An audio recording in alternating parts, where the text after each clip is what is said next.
Alkisah pada zaman dahulu, kala seekor babi tengah melintas di sebuah hutan belantara. Babi hutan itu sedang merasa kehausan di tengah panasnya terik matahari. Pada saat dia mencari-cari mata air, dia melihat ada air yang tertampung di pohon keladi hutan. Segera diminumnya air itu untuk melepas dahaga. Tanpa disadarinya air itu adalah air seni Raja Sungging Perbangkara.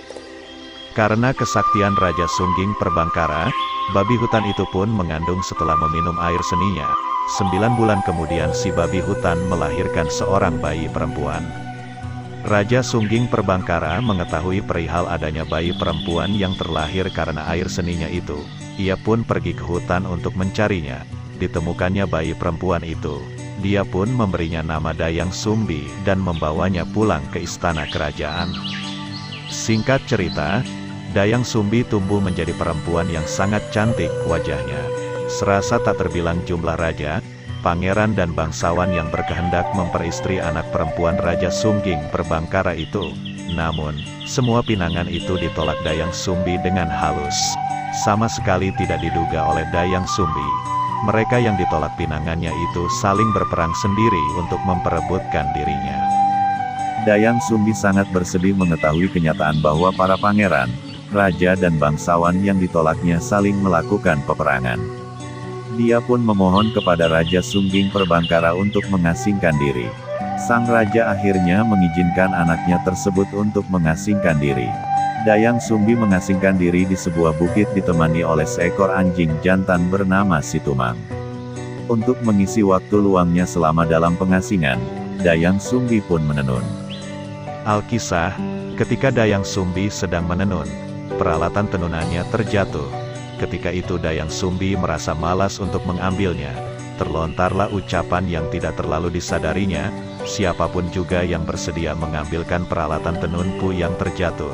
Seandainya itu lelaki akan kujadikan suami, jika dia perempuan dia akan kujadikan saudara. Tak disangka Situmang mengambil peralatan tenun yang terjatuh itu dan memberikannya kepada Dayang Sumbi. Tidak ada yang dapat diperbuat Dayang Sumbi selain memenuhi ucapannya. Dia menikah dengan Situmang yang ternyata titisan dewa. Situmang adalah dewa yang dikutuk menjadi hewan dan dibuang ke bumi. Beberapa bulan setelah menikah, Dayang Sumbi pun mengandung dan melahirkan seorang bayi laki-laki. Dayang Sumbi memberinya nama Sangkuriang. Waktu terus berlalu, beberapa tahun kemudian terlewati. Sangkuriang telah tumbuh menjadi seorang pemuda yang tampan wajahnya, gagah, tubuhnya kuat dan kekar. Sakti Mandraguna pula anak Dayang Sumbi ini. Sejak kecil Sangkuriang telah senang berburu. Setiap kali melakukan perburuan di hutan, Sangkuriang senantiasa ditemani oleh Situmang. Sama sekali Sangkuriang tidak tahu bahwa Situmang adalah ayah kandungnya. Pada suatu hari, Sangkuriang dengan ditemani Situmang kembali melakukan perburuan di hutan. Sangkuriang berniat mencari kijang karena ibunya sangat menghendaki memakan hati kijang. Setelah beberapa saat berada di dalam hutan, Sangkuriang melihat seekor kijang yang tengah merumput di balik semak belukar. Sangkuriang memerintahkan Situmang untuk mengejar kijang itu sangat aneh. Situmang yang biasanya penurut, ketika itu tidak menuruti perintahnya. Sangkuriang menjadi marah. Katanya, jika engkau tetap tidak menuruti perintahku, niscaya aku akan membunuhmu. Ancaman Sangkuriang seakan tidak dipedulikan Situmang. Karena jengkel dan marah, Sangkuriang lantas membunuh Situmang.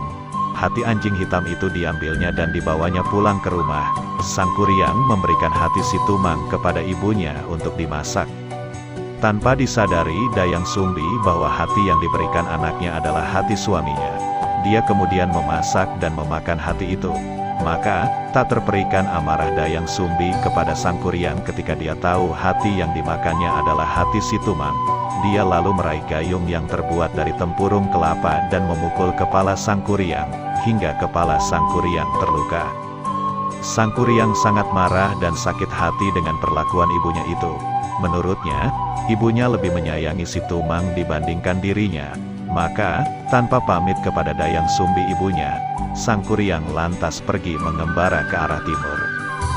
Dayang Sumbi sangat menyesal setelah mengetahui kepergian Sangkuriang anaknya. Dia pun bertapa dan memohon ampun kepada para dewa atas kesalahan yang diperbuatnya. Para dewa mendengar permintaan Dayang Sumbi. Mereka menerima permintaan maaf itu dan mengaruniakan Dayang Sumbi kecantikan abadi. Sang Kuryang terus mengembara tanpa tujuan yang pasti. Dalam pengembaraannya Sang Kuryang terus menambah kesaktiannya dengan berguru kepada orang-orang sakti yang ditemuinya selama pengembaraan. Bertahun-tahun Sang Kuryang mengembara tanpa disadari dia kembali ke tempat di mana dia dahulu dilahirkan. Sang Kuryang terpesona dengan kecantikan Dayang Sumbi yang abadi. Dia tidak menyadari bahwa perempuan cantik yang ditemuinya di hutan adalah ibu kandungnya sendiri. Hal yang sama terjadi juga pada Dayang Sumbi yang tidak menyadari pemuda gagah yang sakti itu adalah Sang Kuryang anaknya. Karena saling jatuh cinta mereka merencanakan untuk menikah. Sebelum pernikahan dilangsungkan Sang Kuryang berniat untuk berburu. Dayang Sumbi membantu Sang Kuryang mengenakan penutup kepala. Ketika itulah Dayang Sumbi melihat luka di kepala calon suaminya. Teringatlah dia pada anak lelakinya yang telah meninggalkannya. Dia sangat yakin pemuda gagah itu tidak lain adalah Sang Kuryang anaknya. Dayang Sumbi kemudian menjelaskan bahwa Dai sesungguhnya adalah ibu kandung dari Sang Kuryang.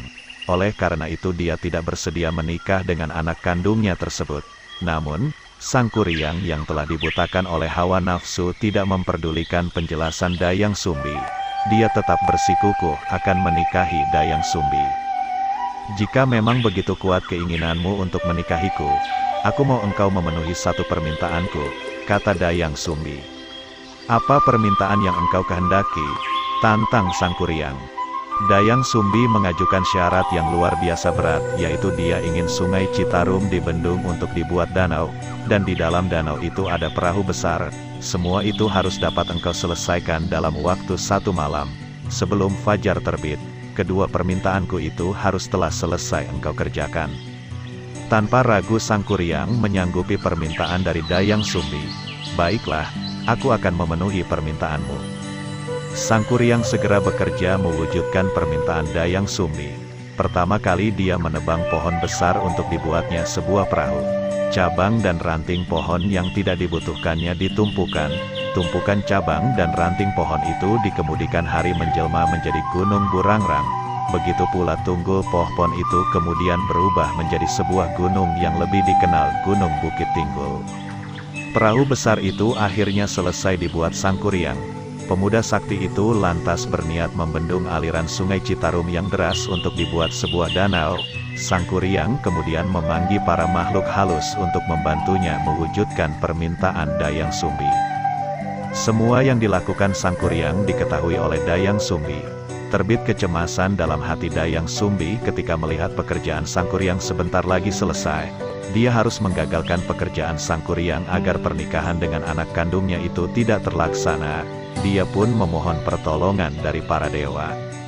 Setelah berdoa, Dayang Sumbi mendapatkan petunjuk. Dayang Sumbi lantas menebarkan buh rarang, kain putih hasil tenunan. Dia juga memaksa ayam jantan berkokok. Di saat waktu masih malam, para makhluk halus sangat ketakutan ketika mengetahui fajar telah tiba. Mereka berlari dan menghilang ke segala penjuru. Mereka meninggalkan pekerjaannya membuat danau dan perahu yang belum selesai. Sang Kuryang sangat marah. Dia merasa Dayang Sumbi telah berlaku curang kepadanya. Tidak sangat yakin jika fajar sesungguhnya belum tiba. Dia merasa masih tersedia waktu baginya untuk menyelesaikan pekerjaan. Dengan kemarahan tinggi, Sang Kuryang lantas menjebol bendungan di Sang Hyang Tikoro. Sumbat aliran Citarum lantas dilemparkannya ke arah timur yang kemudian menjelma menjadi Gunung Manglayang. Air yang semula memenuhi danau itu pun menjadi surut. Serasa belum reda kemarahannya, Sang Kuryang lantas menendang perahu besar yang telah dibuatnya hingga terlempar jauh dan jatuh tertelungkup. Menjelmalah perahu besar itu menjadi sebuah gunung yang kemudian disebut Gunung Tangkuban Perahu. Kemarahan Sang Kuryang belum reda. Dia mengetahui semua itu sesungguhnya adalah siasat dari Dayang Sumbi untuk menggagalkan pernikahan dengannya. Dengan kemarahan yang terus meluap, Dayang Sumbi pun dikejarnya. Dayang Sumbi yang ketakutan terus berlari untuk menghindar hingga akhirnya menghilang di sebuah bukit. Bukit itu kemudian menjelma menjadi Gunung Putri. Sedangkan sang kuryang yang tidak berhasil menemukan Dayang Sunbi akhirnya menghilang ke alam gaib.